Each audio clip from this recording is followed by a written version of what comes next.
Hello everyone, প্রত্যেককে স্বাগত জানাচ্ছি আমার নতুন আরেকটি ভিডিওতে। তো দেখতেই পাচ্ছ, যেহেতু আমাদের এখানে এই গোটা মাঠ ভর্তি আমন ধানের চাষ করা হয়েছিল, এর আগে ভিডিওর মাধ্যমে তোমাদেরকে দেখিয়েছিলাম। তবে এখনও কিছু ধান জমির মধ্যে আছে, সেগুলো এখনও বাড়িতে নেওয়া হয়নি। দেখতেই পাচ্ছ আমার পেছনে কিছুটা দেখা যাচ্ছে। তো কিছু কিছু চিত্র আর কি আমি ভিডিওর মাধ্যমে দেখাবো। তো আমি একটি মাঠের মধ্যে দাঁড়িয়েছি, দেখতেই পাচ্ছ আমার পাশ দিয়ে কিন্তু নানান রকমের আর কি পেছনে দেখতে পাচ্ছ যে আমাদের এখানে মহিলারাও কিন্তু প্রচুর পরিশ্রমী। তার কারণ মাঠের কাজ কিন্তু বেশিরভাগ অধিকাংশই মহিলারা করে থাকেন। আর এই জমিগুলো দেখতে পাচ্ছ, এখানে কিন্তু প্রচুর পরিমাণে ভুট্টা চাষ হয়। এর গত বছরও কিন্তু আমি ভিডিওর মাধ্যমে তোমাদেরকে দেখিয়েছিলাম।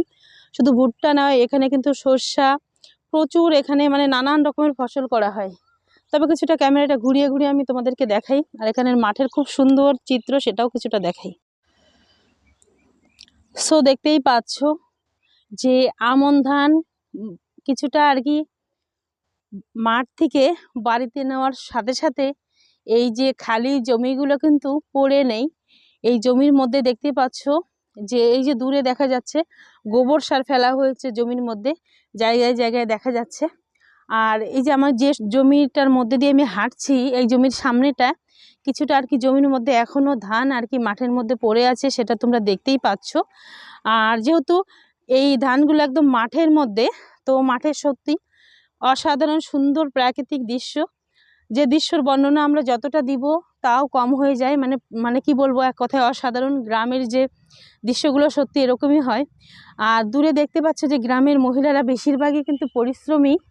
আর এই গ্রামের মহিলারা বেশিরভাগই এই মাঠের নানান রকমের কাজের সঙ্গে, শুধু গৃহস্থলী নয়, এই মাঠের নানান রকমের কাজের সাথে নিজেদেরকে আর কি ব্যস্ত করে রাখে। এখানকার মহিলারা প্রচুর পরিশ্রমী। সেটা শুধু বাড়িতে যে কাজকর্ম করে তা নয়, মাঠের কাজেও কিন্তু মহিলারা প্রচুর আর কি ছেলেদের সাথে কাঁধে কাঁধ মিলিয়ে কাজ করেন।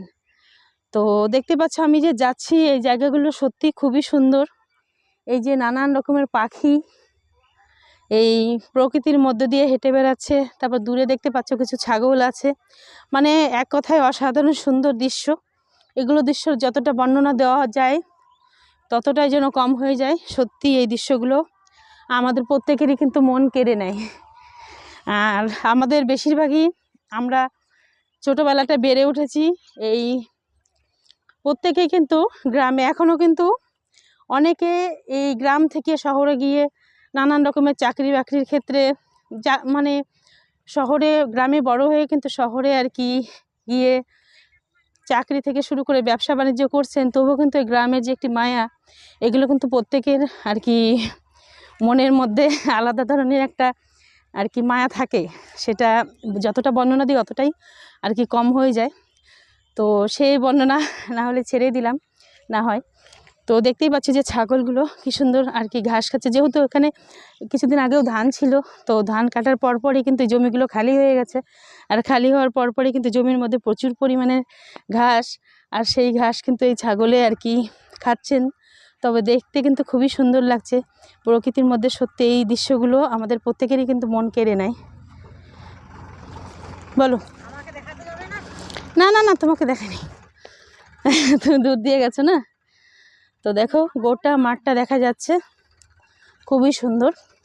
আর যেহেতু এখন আর কি সময়ের সাথে সাথে সব কিছুরই পরিবর্তন হয়ে গেছে, তো ট্রাক্টরে বেশিরভাগই আর কি এই ধান থেকে শুরু করে এই যে জমি চাষ করা, এসব কিন্তু বেশিরভাগই ট্রাক্টরে আর কি করে থাকে। তো দেখতেই পাচ্ছ এই যে ট্রাক্টরের পেছনে করে ধান বাড়িতে নিয়ে যাওয়া হচ্ছে। আর এদিকে কিন্তু জমির মধ্যে কি সুন্দরভাবে মহিলারা কাজ করছেন, সেটা তোমরা দেখতেই পাচ্ছ।